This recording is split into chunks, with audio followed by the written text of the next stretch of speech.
رمضان کا کبھی سوچا رمضان کا مطلب کیا ہے؟ رمضان کو رمضان کیوں کہتے ہیں؟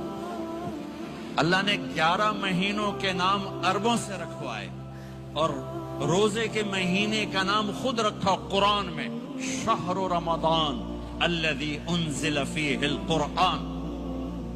محرم، صفر، ربیع الاول، ربیع الثانی، جمادی الاولی، جمادی الثانی، رجب، شعبان، شوال، ذوالقعدہ، ذوالحج، یہ عربوں نے نام رکھا اور رمضان پہلے سے رکھا جا چکا تھا، عربوں سے رکھوایا۔ رمضان کے لفظ اور روزے میں کیا جوڑ ہے؟ رمضان کہتے ہیں جل جانا، جل جانا، جل جانا۔ تو اس کو روزے کے ساتھ کیا مناسبت ہے کہ جب کوئی مرد عورت روزہ رکھتا ہے یا رکھتی ہے تو پچھلے 330 دن کے گناہ، آج روزہ رکھا، بھٹی تیار ہو گئی، گناہ ڈال کے جلاؤ، دوسرے دن اور گناہ جلاؤ، تیسرے دن اور گناہ، چوتھے دن اور، 30ویں دن سارے گناہوں کو اللہ تعالیٰ جلا کے، راکھ کر کے، ایمان والے مرد عورت کو پاک کر کے، صاف کر کے، آخری رات کہتا ہے جاؤ بخشے بخشائے چلے جاؤ، جاؤ۔ آ گئی تو اب بڑے شوق سے کھا رہے تھے اور ساتھ ارباز بن ساریہ بھی تھے، حضرت علی بھی تھے اور حضرت مقداد بھی تھے، 3-4 آدمی سحری کھا رہے تھے۔ بلال رضی اللہ تعالیٰ عنہ آئے کہ یا رسول اللہ سحری کا ٹائم ختم ہو گیا ہے، میں اذان دینے جا رہا ہوں، آپ کھانا پینا بند فرما دیں۔ اب میں کہا ٹھیک ہے، وہ باہر چلے گئے، اذان دینے لگے، پھر خیال آیا میں دیکھ لوں کہ آپ نے کھانا چھوڑا کہ نہیں چھوڑا، واپس آئے تو آپ کھا رہے تھے۔ میں کہا یا رسول اللہ واللہ لقد اصبحت، اللہ کی قسم صبح ہو گئی۔ آپ نے ہاتھ پیچھے کر لیا، کہا ارے بلال نہیں ہوئی تھی، نہیں ہوئی تھی، تیرے قسم کھانے پر اللہ نے پہلے نکال دیا اس کو کہ تیری قسم جھوٹی نہ پڑے۔ حضرت علی نے فرمایا اگر بلال قسم نہ اٹھاتے تو جب تک میرے نبی کھاتے رہتے اللہ صبح کو پیچھے ہٹاتے جاتے۔ دیگ پک رہی تھی، ابو عبیدہ رضی اللہ تعالیٰ عنہ بن جراح وہ دیگ پکا رہے تھے، بکرا۔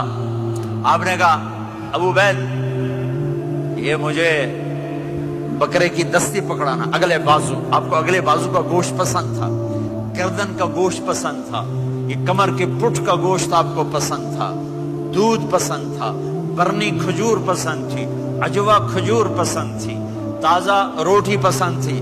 آپ یا تازہ کھاتے تھے یا فاقہ، توڑی طرح نہیں 8 دن دے پکا کے فریج ڈن ٹھوک دے ہو تو کٹ کے گرم کیتی رکھو تو کھاتی رکھو، یا آپ تازہ کھاتے تھے یا فاقہ فرماتے تھے۔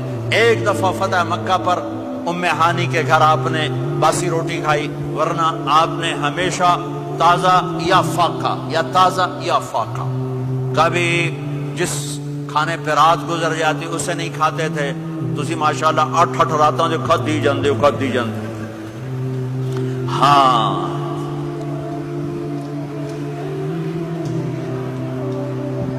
تو کہنے لگے عبید یہ دستی پکڑانا، تو انہوں نے ایسے بکرے کا بازو نکال کے پورا آپ نے یوں پکڑا، نوچ کے پھینکا، کہا دستی پکڑانا، انہوں نے یوں نکالا لوئی سر، آپ نے پکڑا، کھایا، کہا مجھے بکرے کا بازو دستی پکڑانا، کہا یا رسول اللہ بکرے کی 2 ہی ہوتی ہیں۔ آپ نے کہا تیرا بھلا ہو جائے، اگر تو میرے کہنے پہ ڈوئی ڈال دیتا، جب تک میں کہتے رہتا اللہ مجھے نکال کے کھلاتا رہتا، اللہ مجھے نکال کے کھلاتا رہتا۔ اللہ نے رمضان بھیجا ہوا ہے، رمضان آ رہا ہے، اللہ کی رحمتوں کا جنت کے دروازے کھل گئے، جہنم کے دروازے بند ہو گئے، ایک دوسرے کو معاف کر دو، روزے کی حفاظت کرو۔ آپ بہت سے بہن بھائی آئے بیٹھے ہو، لڑے ہوئے ہوگے، ناراض ہوگے، میاں بیوی لڑے ہوئے ہوں گے، بھائی بہنیں لڑی ہوں گی، رمضان آ رہا ہے، تیاری کرو۔ جیسے حج پر جانے سے پہلے معافیاں مانگتے ہو، رمضان سے پہلے بھی ایک دوسرے سے معافی مانگو، ایک دوسرے کو معاف کرو، ایک دوسرے کو درگزر کرو، خود جا کے معافی مانگ لو، اللہ آپ کا مقام اونچا کر دے گا، مرتبہ اونچا کر دے گا۔ آخری رات اللہ تعالیٰ فرماتے ہیں جاؤ تمہارے رات کی قیام اور دن کے روزے کے بدلے تمہیں سب کو معاف کر دیا، مانگو۔ اور ایک رات اللہ نے شب قدر بنائی جو 1000 راتوں کے برابر کر دی۔ وہ آج آپ کی تو راتیں بڑی چھوٹی ہیں، 5 راتیں جاگ لو، 3 گھنٹے دی بھی نہیں رات ہوں، تو 5 راتیں جاگ لو، 21 23, 25, 27, 29 ان میں سے ایک رات ضرور شب قدر ہوگی. ایک رات کا جاگنا 80 سال کی عبادت سے بڑھیا ہو جائے گا. صرف ایک رات کا جاگنا, ایک رات کا جاگنا. ایک شرط ہے, دل میں بغض نہ ہو, نفرت نہ ہو, حقارت نہ ہو. کسی مسلمان کو حقیر نہ جانو, بلکہ کسی انسان کو حقیر نہ جانو, تو آپ کی بندگی اللہ کی بارگاہ میں پہنچ کر آپ کے مقام کو اونچا کر دیں گی. تو عبادات میں ایک نماز ہے, پھر ایک روزہ ہے, پھر زکوٰۃ اور حج مالدار لوگوں کا فریضہ ہے, غریبوں کا نہیں ہے, متوسط طبقے کا نہیں ہے. تو عبادات کا جو نصاب ہے بڑا مختصر ہے. 5 نمازوں پہ کتنا وقت لگتا ہے؟ روزے سال کے بعد آتے ہیں. گنجائش ہے, بیمار و بعد میں رکھ لو, مریض